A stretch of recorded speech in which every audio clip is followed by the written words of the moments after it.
اس شرک جو مراد سی الریاء دکھاوا، نماز دے اندر، روزہ دے اندر، حج دے اندر، زکات دے اندر، کسے دی حلف کرنے دے اندر.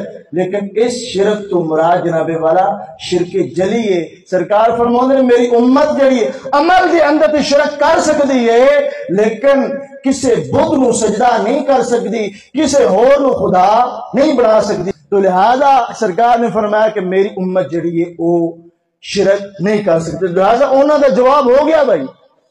تسی ویکھ لو میڈیا دور ہے، نیٹ دور ہے، اس تو ویکھ لو بندہ جس نو منہ تے ہاتھ دھونے کا نہیں پتا، جس کو پوچھو نا تو وضو کرنے کا پتا، انہوں وضو کرنے کا پتا نہیں ہوئے گا لیکن وہ سنیا مشرک کہہ رہے ہوئے.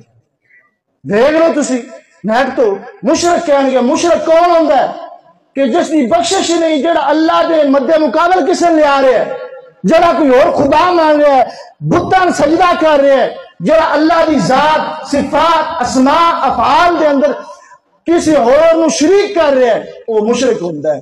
تو دسو مشرک کہنے والا بندہ جڑا ہے کیا اس دی خود بخشش ہوندی ہے؟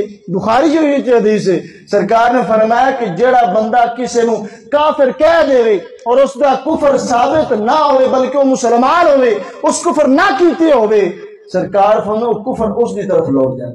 یعنی بندہ خود